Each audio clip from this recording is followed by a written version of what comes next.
Hey, this is CDG the Man here, back here with another video. And this video is kind of special to me because it's my first video game review of any video game ever. In the video game I'm going to be reviewing is the Jak And Daxter collection, even though that's basically 3 games. So you can already tell I'm going to split this up into 3 parts. I got this game back in like March, and I've been beat it, but I set a goal for myself. Either when I hit 5,000 views, 50 uploads, or 5 subscribers, I would throw up a review of this game, and I'll probably put an annotation somewhere showing which one I got, so which goal I achieved. So I really want to do a review on this game. I'm going to do a short story on each game.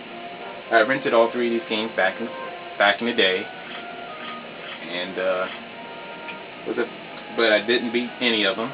The problem with the first game was it came out back in like 2001, so yeah, I wasn't very good back then. So with this one I could only collect around 3 power cells. Like the whole time I had it, that's all I could collect, like 3, and the rest of the time I just ran around in circles.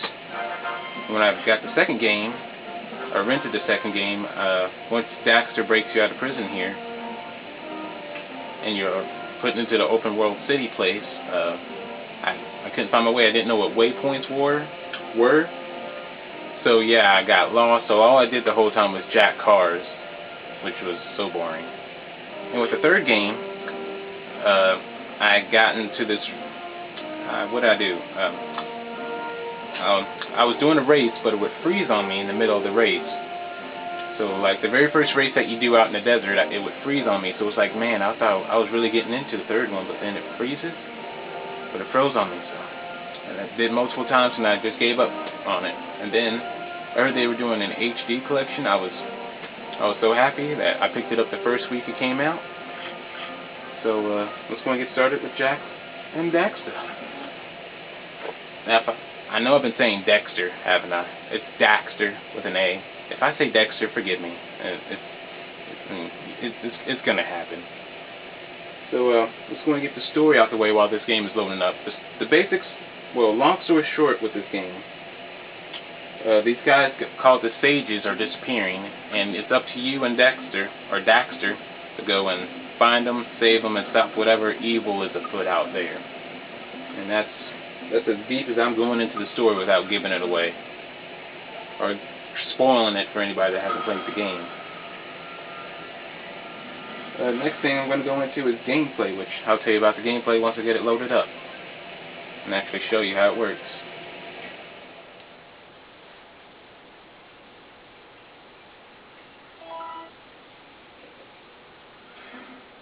Go ahead and head up this tower right here.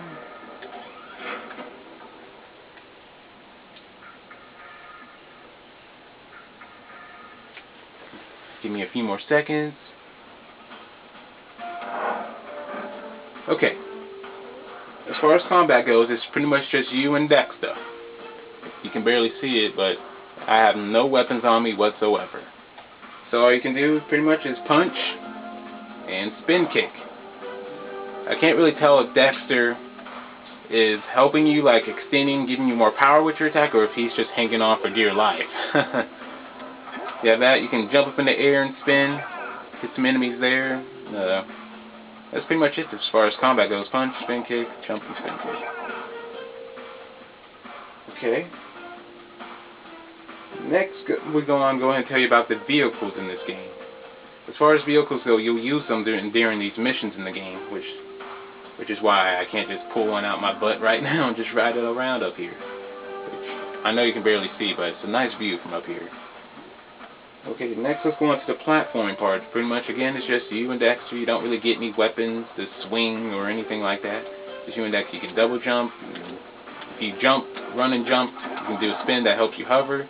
You can do like a run. You can roll then jump to get to a further distance. And that's the basic gameplay with this game when it comes to combat, vehicles, and platforming. Next, let's move on to your enemies. The enemies in this game they have a nice variety of enemies in this game. You'll be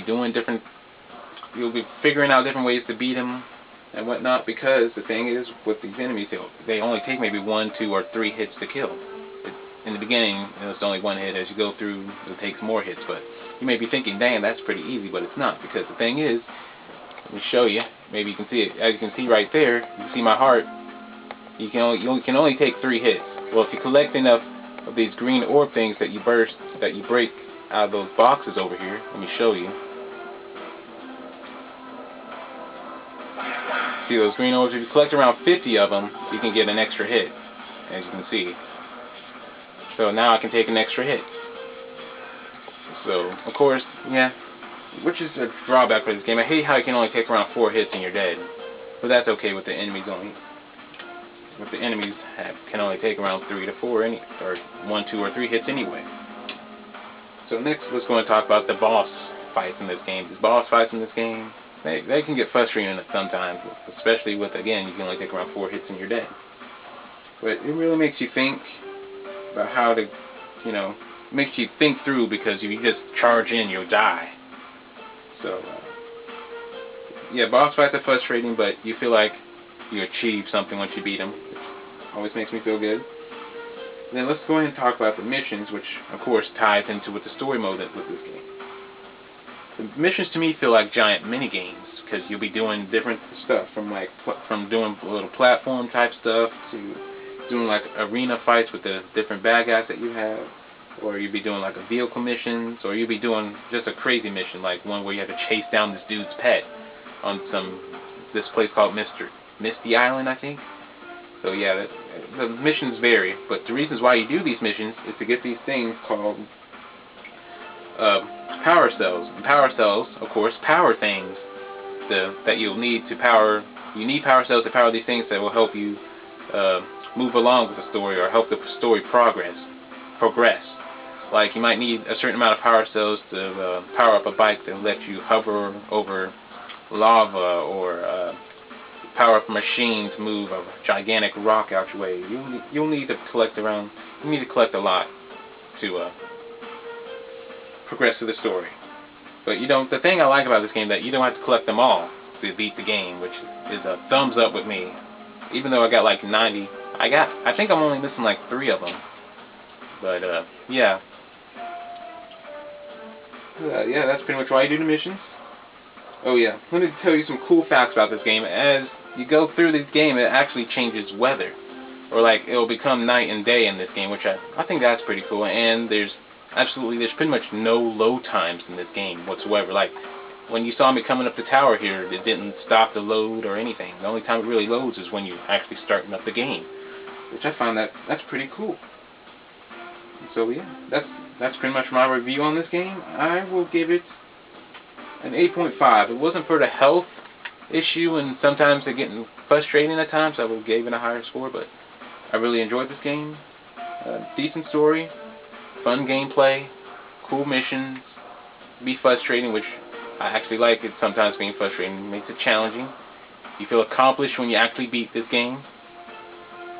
Unlike, sometimes these games these days are pretty easy, but like I can't play any NES games or anything like that. I still can't even beat Mario. I don't even have it. The only Mario game I've ever beaten is on the DS, one of the DS titles, but whatever.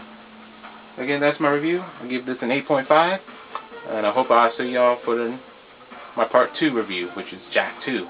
Thank you and goodbye. Oh yeah, and leave comments, please.